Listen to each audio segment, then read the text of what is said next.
Hey everybody, it's me, BPRadiant here with another video. Real quick on the theme of today's video, we're going to finish up our 2-color deck slots with the enemy colored decks. Before we get into the meat of the video, I real quick want to throw out a huge thank you to everybody who's subbed to my channel. We recently hit 20 subs on YouTube, and I'm so very grateful for that. So I just wanted to throw out a thank you to everybody who's watching my content and really showing me that, you know, this is something that's really cool and that is appreciated. So thank you so much. Again, a huge throw out.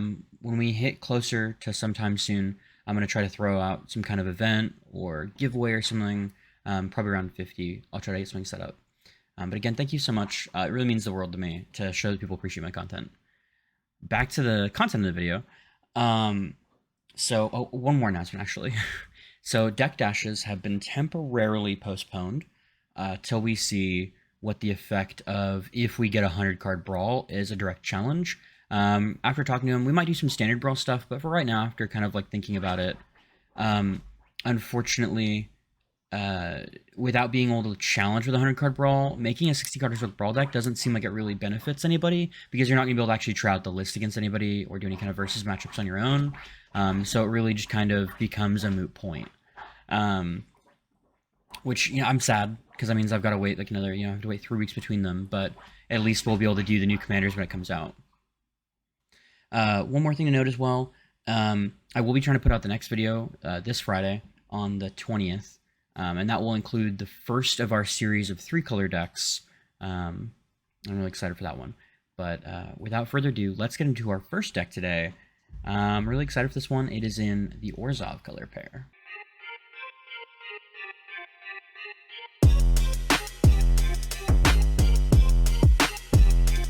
So our first deck today, I'm really excited about, and it is Ariel, Knight of Windgrace. So those of you who have not played Ariel, basically they are a 4/4 for 4. Already love that stat line. As a Knight, Vigilance, 2 and a white tap, create a 2/2 white Knight with Vigilance, or black and tap, tap X, untap Knights you control, destroy target creature power X or less. So they already have their own engine built on the card if you're in a game state that's kind of stalled out, which is really exciting, and a way to uninstall the game engine as well with Destruction. Really powerful. And so this is one of the cards that one of my friends and I built when we first got into Arena and we're playing right after we built Red Deck Wins to start farming wild cards and events. This is the deck we started doing back in the beta. And I really, really like it. So we decided to go with Orzhov Knights rather than waiting till we got to 3-color for that, which I will probably build that deck at some point. But I really don't think red adds a lot to the outside of like some good equipment, and it kind of just changes how the Knight deck runs. So for this deck, it is going to be an aggro to mid-range-ish deck. You are trying to kind of put your opponent down on the hurt pretty early, and then stabilize and maybe have a couple big swings using Ariel to control out the board. So a couple things to note that it's very important to do in your opening hand. You want a 2-drop, whether that's a mana ramp or one of our Knights here. We need a 2-drop play into a 3-drop play, whether that's another Knight, Phyrexian Arena holding up Murderous Rider.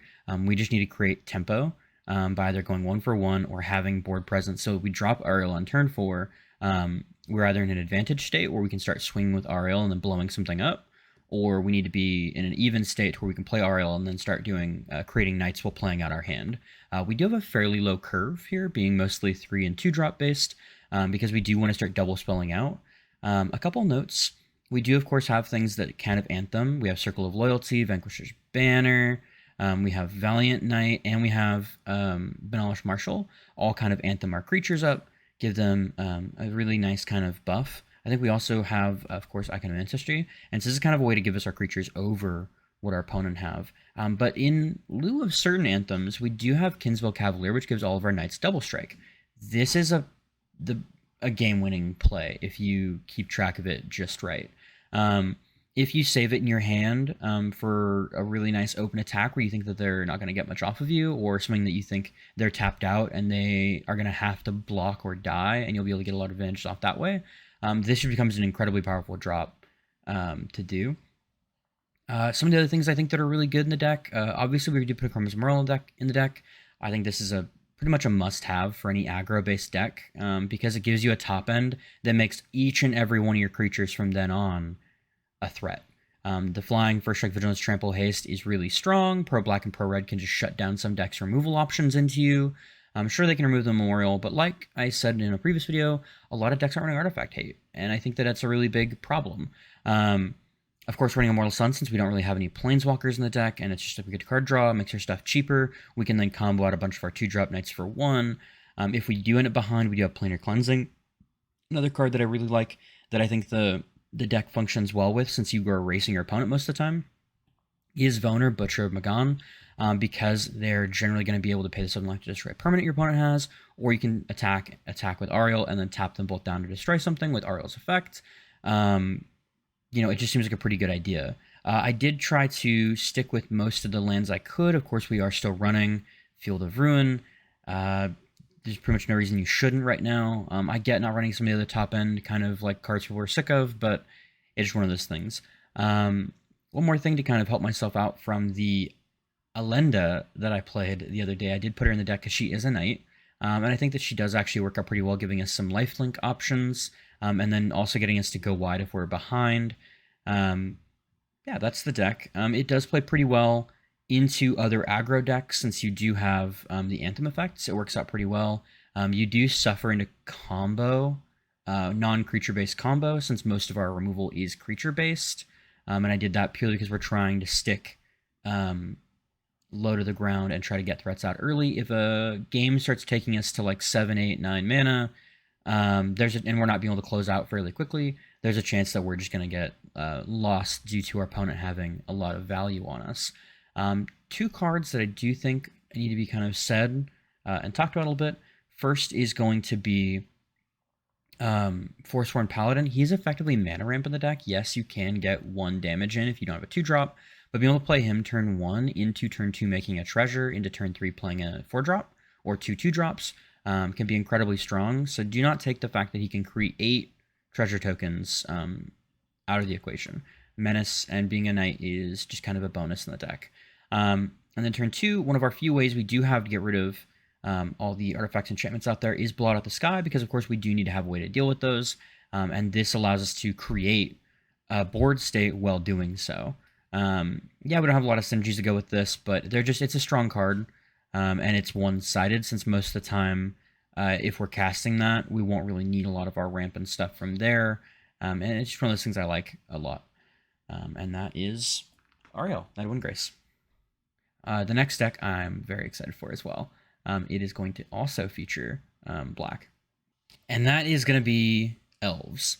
Now, the 2 ways to run this deck, basically there are 2 different commanders that work. The first is going to be, of course, Tyvar Kell. Elves you control tap have black mana pool, and he can untap stuff, and theoretically he can ult after like 4 turns, but it almost never happens. So let's just really focus on the fact that he has a passive ability for Elves and can create Elves or untap your mana dorks. The second is Abomination of Llanowar. His attack and power his attack and toughness are equal to the number of Elves you control plus those in your graveyard. So he's really good if your opponent's going to be more board wipey. This is a deck that's going to be really fun to play when I can start playing 1v1 with friends and we have an idea of what each other play. Abomination of Llanowar is better into some of the controlling strategies and some of the aggro strategies. Being able to have that 3-drop base threat that can keep coming back and giving more and more value unless my graveyard gets exiled. Can really put a clock on a lot of decks and pressure their resources, especially with Vigilance and Menace. It makes it hard for them to kind of get in there after I'm attacking or trying to abuse that. Tyvar Kell plays very much so like a mid-range deck. He works well in a mid-range and can do pretty well in control if you can get him out on turn 3 with some of our mana options, and go from there. Obviously, the deck is everything you would normally see in an elf deck. You've got things like Oracle Moldiah, Lissalona Huntmaster. Of course, we wouldn't be a deck without Marwyn the Nurturer, things like Elvish Archdruid, Circle of Dreams, like ways to make big mana very fast. And the primary ways this deck wins are essentially we're going to be going wide, getting damage from our Lords and Anthems, things like maybe Return to the Wildspeaker and Craterhoof Behemoth allowing us to go that way. We do have a couple of sneaky ways to win, though, which I believe I will have on a clip, maybe not in this video, but there will be a clip coming up for it, where you can actually get, where did they go? Skimfar Shadowsage, which can lose life whenever elves you have in play, which can become an incredibly powerful effect. So the reason I played green-black elves is I knew we'd see a lot of mono green elves with Morrowind and things like that as the home, and I wanted to really leverage and show what black has to offer in the deck, and that's a couple of things. The first being Skimfar Shadowsage, things like Tyvar giving us a very strong go-wide strategy, a harder-to-remove commander. I personally also like Moldervine Reclamation in the deck. It allows us to kind of keep Moldivan Reclamation and Saber Sanctuary both allow us to kind of draw a card for trading our elves, which is going to happen a lot. I also personally like Haunting Voyage a lot as a way to bring back all of our elves at once, or just bring back 2 of one type, which is still really good. And then one more thing that I think Black really offers is things like Binding of the Old Gods and Death Sprout, which ramp us while taking our deal of our opponent's stuff. I also like some of the more consistent draw with things like Phyrexian Arena, and some more of the ways to actually get rid of stuff with Crippling Fear allowing us to do a one-sided board wipe. All in all, it seems like a very... the deck is very fast to mid-rangey with some good control blowouts. I have a lot of fun with elves. It will get stronger as we get more elves printed, so if you do decide to craft an elf deck, if you want to start, if you don't have a lot of elves, because unfortunately it is very rare and mythic rare heavy, I do think that you could start with the monocolored list first, because it allows you to kind of skip through some stuff, or you could try to do a budget list with Abomination of Llanowar, since he's an uncommon planeswalker. I'm sorry, uncommon creature. I was looking at Tyvar when I said that. And there's a lot of interesting uncommon and very few rare cards you actually need, with that stuff mostly being stuff like Beast Whisperer and Elvish Archdruid. You can save some of the mythics like Allosaurus Shepherd, which can become an alternate win condition for later.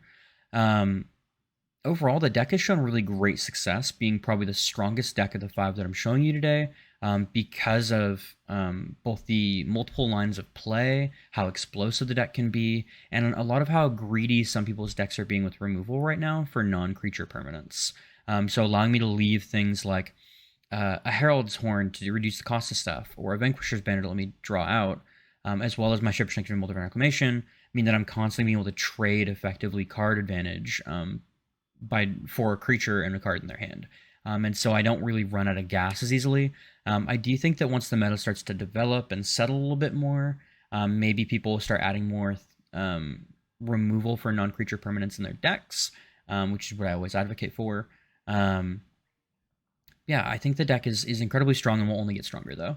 I would put it probably, as far as like overall decks that I've faced, I would put it at a tier 1 or 1.5 right now. I do need to do some fine-tuning for certain things. Some of the mana base I could be kind of cleaned up a little bit for better things. I really don't know if I fully enjoy the fact I only have 5 basics right now. But the mana base has been performing really well for me for some of these double green, triple green, double black pips that you've got to focus on. But I do see this deck just only getting better as the format stays around. So I think that it is a good investment. Yeah, and we'll move on to the next deck that will feature the color green. And the green-blue deck I have to show you today is going to be Kasmina Planeswalker Super Friends kind of control strategy. So when I think Planeswalker Super Friends, I usually think Bant or 5-color, because traditionally in Commander, those are incredibly strong because they give you some of the best Planeswalkers that are in white and green and blue. And then you also have ways to double your Planeswalkers tokens and stuff in Commander.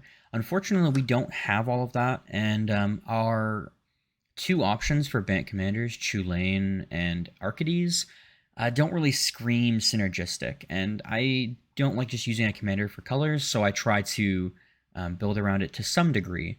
So hopefully for right now, we have Kasmina Enigma Sage. Her coolest thing is that she not only is a Planeswalker herself, she also gives other Planeswalkers her loyalty abilities, which can be incredibly strong when some Planeswalkers are designed around having just a +1, or not even having any kind of plus ability and getting a chance to use hers. This becomes readily apparent with, in my opinion, 3 Planeswalkers the most, the first being Teferi, Master of Time.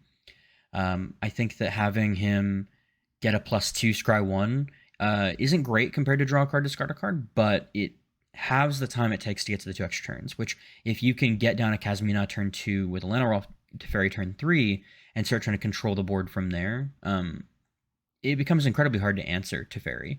And I've won a couple of games just off the back of that combo very early on.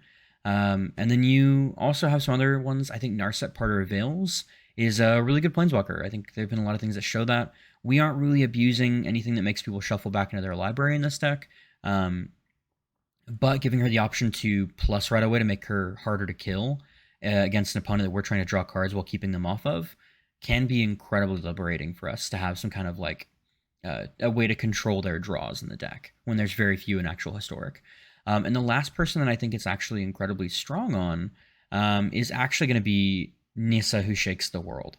Now this is already a really good commander because of the fact that, like, you can turn you're doubling your mana for the most part.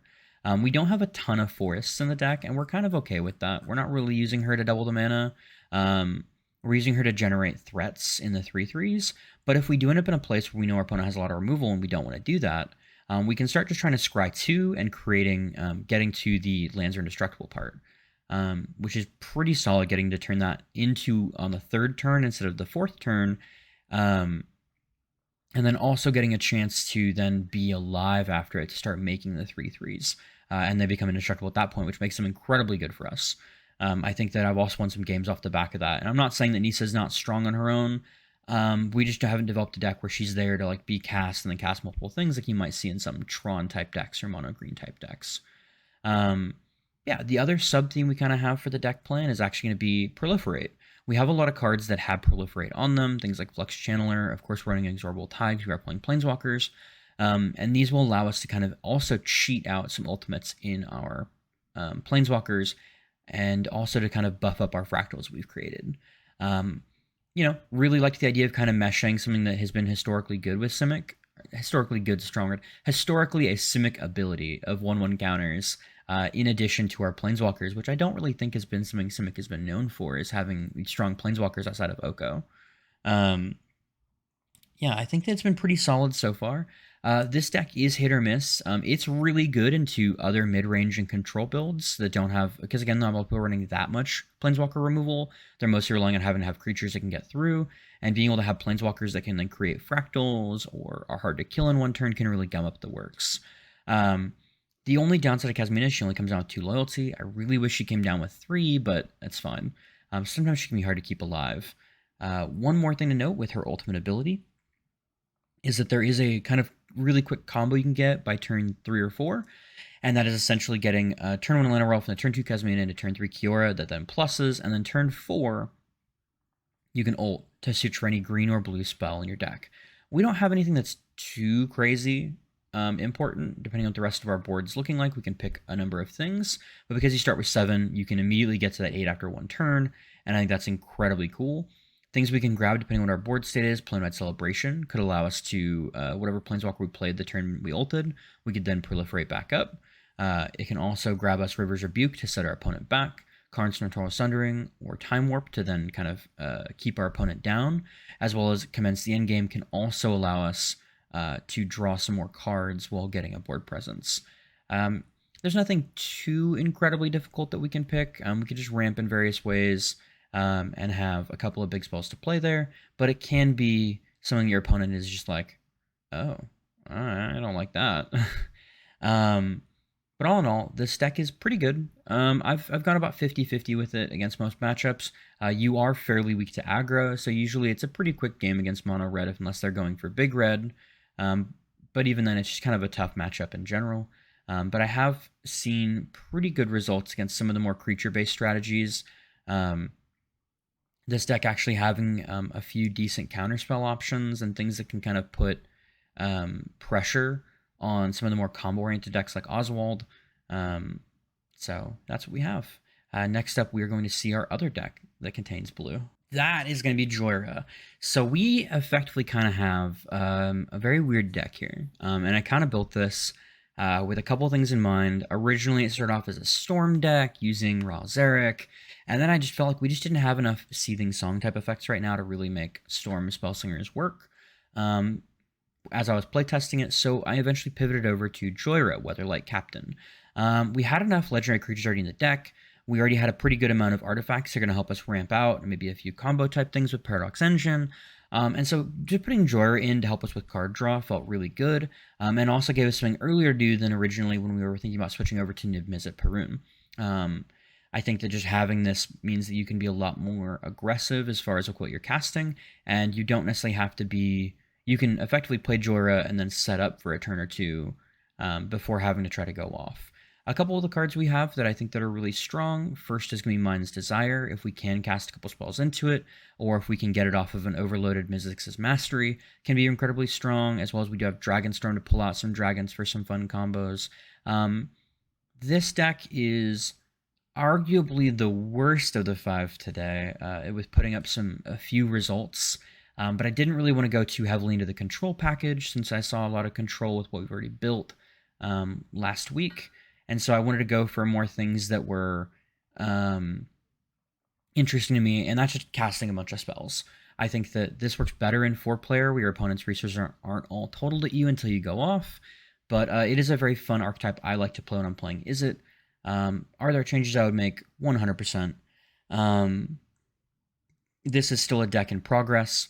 There are definitely some cards that I could see myself adding more of, like maybe I go more into the Spell Shaper and I go more for Rowan and Will. Maybe I go more into the Artifact sub-theme. We end up going back with just plain Jhoira. Or maybe I do just, pull out a Ral or Niv Mizzet full control deck. I think they're all ways to go that work in Izzet and might be stronger if they're more focused in on. But I mostly put this together because when I'm playing Izzet for, if I have a quest to play Izzet, or I'm just really feeling like I want to have fun and cast a bunch of spells and draw a bunch of cards, this is the deck I want to play. And this deck just really kind of brings a large amount of joy by doing that. I don't know, there's something really fun about getting to early cast a Dragonstorm for a Niv Mizzet Perun, get a Mind's Desire off, hit something, cast it, whatever. And then like a turn or two go by, overload a Mizzix's Mastery, stack everything, and then get some huge Storm count off. We did end up counting our Grape Shot. I didn't feel like Storm is as consistent of a win con as I wanted it to be since we didn't put in the infinite mana combo. I felt like putting in the Bergie Grinning Ignis combo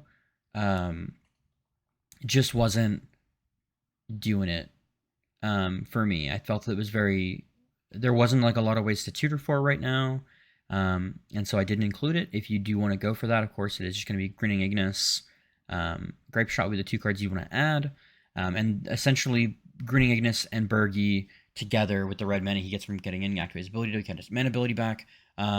They'll give you infinite storm count. It just takes forever to do on Arena, and since there's no shortcutting right now, it's just not something I personally felt like I wanted to sit through while I was playing, which is why I'm kind of bringing it up. A couple MVP cards for me. Time of Ice, surprisingly good card. I put this card in mostly for memes for trying out different sagas that would fit, but I really like it. I like the idea that it taps, it slows down. Maybe it taps a mana dork when it comes into play, or it taps a big creature, and then you get a tempo when they return the creatures to their own hand because they know it's going to happen, so they don't want to play around it too much. And the other card that I've been really fond of is Battle of Frost and Fire. Sure, we don't have a lot of non-giants ourselves. We don't have a lot of giants ourselves, but effectively a 5-mana board wipe that can also draw me a card while taking out my Jhoira isn't too terrible, to be honest. It's one of just the few board wipes we have in the deck, and it effectively for 1 mana more is doing something that red can already do, but then can get us to scry 3, and then we can then potentially draw cards, since we have a fair few number that cost 5 or greater with that Battle of Frostfire Part 3. And then we are running enough artifacts and a few things to make treasures, so Shimmer Dragon can be incredibly valuable as a card draw engine. I've been really a fan of being able to tap my treasures to draw cards, but I don't need mana that turn. Yeah, and that's basically the deck, is just kind of finding whatever route you have to victory. Some of the best plays I've ever had, though, have been Jhoira on turn. So I basically played Arcane Signet turn 2, Jhoira turn 3 into Mox Amber Bag of Holding. Boom, I have a pretty nice board presence while still having like a full hand, which is really nice. Storm the Vault is also an MVP in the deck. It's something that I need to look into more for a couple of other reasons. Yes, the Vault of the Catlacan is really good as far as giving you mana for each artifact you control, but I also really think that just creating the treasure tokens and doing something main phase 2 is also incredibly strong if you don't want to flip and have board presence. So I could see myself potentially putting this as well in a wizards list, which is the other thing I thought about building, but I didn't want to build wizards right away. But if I had to build another deck, I'm going to wait until the new set comes out, the Historic Jumpstart, to work on probably an Adeliz Wizards list, since there are some more wizards that are getting printed that have really good wizard synergies for an aggro deck.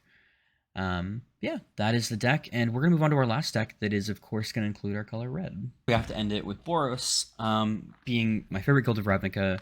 Originally, I had thought I was going to play Aurelia, Exemplar of Justice, which is a really fun card. 4-drop, 2/5, already pretty good stats, that then at the beginning of combat gives a creature +2/+0, and if it's red gets trample, white gains vigilance. So ideally with itself, you make it a 4/5 for 4, that then can mentor to make your small creatures bigger. And I thought about making this kind of like an angel deck. I eventually pivoted away from that because I think that angels right now, what we have on Arena, really just need a couple of the cards in black that really help out. So instead I decided to pivot. I still wanted to Aurelia as my commander, and I decided to make the deck themed actually around the Boros guild. I didn't put in every Boros card I could, but I did try to put things that kind of fit the theme, while also kind of also going for, if you notice, there's a lot of gold going on. We went for a multicolor sub-theme as well to try to make use of the fact that her ability triggers, or gives multiple advantage based on color identity. So of course we are running things like Glass of the Guild Pact, give multiple creatures a buff. We are running Tome of the Guild Pact that can help us to draw a card whenever we cast multicolor creature. And then a lot of these really cool Boros multicolor creatures like Swiftblade Vindicator, Skyterror, just kind of become keyword soup. And we're kind of running this nice little aggro sub theme as well. Like we're trying to get in and get out very quickly. Things like Tajik and Venerable Warsinger can allow us to bring some things back, or stay with board control, keeping them from like getting to our stuff. But I really just think that this deck is aggro. It is speed. It is the Lightning McQueen of the decks I showed you today. You are gonna win very early, or you're going to lose. Truth be told, is it better than just mono red? Probably not. Unfortunately, Boros has always been a fairly weak color combination in these kind of lists because they have very few really good cards. But I had a lot of fun building this, and it also felt fairly different from how I built other lists in the past. With focusing on that, we do have a couple of things at the top end to try to close out games, though, of course. We do have things like Adult Gold Dragon, Goldspan Dragon, Inferno, and Velmachus Lorehold to show this nice little Boros Dragon synergy, with haste to try to show it in the game. Of course, we have Baneslayer Angel and Lyra Dawnbringer to try to help both stop our opponents if they're playing the aggro game plan. These are one of the things that give us a little more resiliency against other aggro decks, because we do have a top end that is incredibly potent and quick.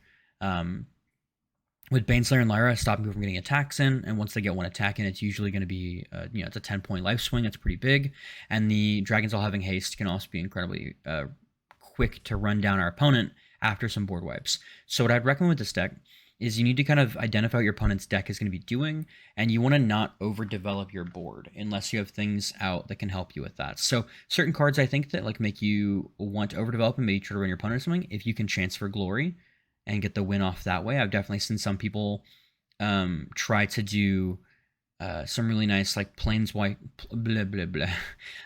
cleansing and things like that. I chance for glory and then get the swing out. Or I've seen a couple will even do with chance for glory for myself. I've used it in Commander, and I've seen people try to instant speed do that at the end of my turn. I do that, and then I'll go for the win then. Things like Hoffrey. Your opponent has to target removal Hoffrey first or board wipe, and you get everything back except for Hoffrey.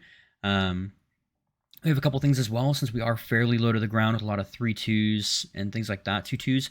We do run Citywide Bust, because it destroys all creatures toughness 4 or greater, which, except for our top end and our commander, there really isn't any. Like we're running, Haktos is 1, Blade Historian's 3, until we start getting to the 5 and 6 drops, which we're going to be trying to hold back for the most part. It can be an incredibly fun one-sided board wipe, especially into things like mono green is what I've ran it into, which has been very fun. And then I've also seen a couple of interesting things with Helm of the Host on Aurelia is super cool. I like it a lot because it gives you a second Aurelia that then can also give buffs out the turn after. Unfortunately, because this triggers the beginning of your combat step, it does not get the new Aurelia's trigger that turn, but it's still pretty nice to be able to Helm of the Host on Aurelia, give the trigger to your own Aurelia, attack with both Aurelias, and mentor the new token. Has been incredibly just like a very fun moment, and one of the commanders that I've just really enjoyed Helm of the Host on, and actually has made the cut after testing. Our mana base may need to be shifted. I have noticed we do have a lot of tapped lands that come in, especially with needing 1 red, 1 white a lot on turn 2. Something that I'm going to be looking into. But this deck has been incredibly fun, if not a little inconsistent. So if you do have to craft a lot to do this, I recommend trying to find some budget options for most of it. I think that you could attempt to kind of like change from the gold sub theme to just playing good Boros cards is playing like a fun Boros aggro deck. Aurelia is still a fantastic commander for that. But like you really don't need certain things. Like you don't need Death Clarion. You could run any other red damaging spell. You don't need Tajik, or you don't need Swiftblade Vindicator. Like these could all be other creatures. Swiftblade Vindicator is mostly in there because I love this card. Double Strike, Vigilance, Trample is so good, and if I can go ahead and get that out with the few mentor creatures I have, it gets really threatening very quickly. If you want to run a couple other decks I think that are good for Boros, if you wanted to try to run them, Feather the Redeemed can make a very fun deck. It plays very similarly, and always having access to your Feather is incredibly strong. I'm just worried there may not be quite enough spells to make it consistent right now, but it's something that I'm definitely going to be looking into. And then I also do think there's definitely something for Velomachus or Joffrey. I think they're both much stronger commanders as a whole. Joffrey just completely changes your opponent has to play your game. And then Velomachus Lorehold being a 5/5 Vigilance, haste flyer that gets to cast the spell immediately upon attacking can be incredibly strong as well. And that's all the decks we have today. Yeah, I think that the 5 decks I showed, I tried to show a little more diversity as far as what they're going. Of course, they're still mostly creature-based focus because I think that's just like a more, interesting way to play where you're actually playing with your opponent rather than trying to either combo out or control the board until they concede. And that's just what I personally prefer. So if I had to actually kind of rank the decks based on power today, number 1 I feel would honestly be the Golgari Elves list. Number 2 definitely feels like it'd have to be Ariel, then Kasmina, then Aurelia, then Jhoira. Aurelia, Kasmina is pretty close as far as who could be better than the other. I think it just depends on like what the meta you're kind of facing that day is. As seeing as how the fact that I think Kasmina is better into kind of more the controlling matchups, whereas Aurelia is more good into some of the other aggro matchups. Yeah, I think that's what we have for today. I'm super happy with how this is going. I'm really excited. This is all starting to come together very well for me. I feel like I've really improved my 100-card deck building and the speed at which I'm doing these. Like I've already got the next 5 built. I just need to actually like continue my testing and tweaking to make sure that things aren't just non-synergistic. And I always try to preface when I think a deck is maybe not 100% worth crafting everything for. I 100% think that is 100% the case with Aurelia, is that even though it's a fun deck and better than Jhoira, I think Jhoira, with tweaking and with like a more consistent direction, can be better. I just really like the Boros Guild and wanted to build that deck. So again, this is kind of just my own personal 32 deck challenge. But if you liked my content today, please, give me a sub, a like, a comment down below. Let me know what you think. If you've piloted any of these decks to any success, please tell me what you think. Tell me if you thought one was really good. Tell me if you thought one was absolutely just dog poop. Let me know. But that's going to be all for me today. I'm so excited to hopefully get that next video out for you in a couple of days. And as always, guys, be radiant.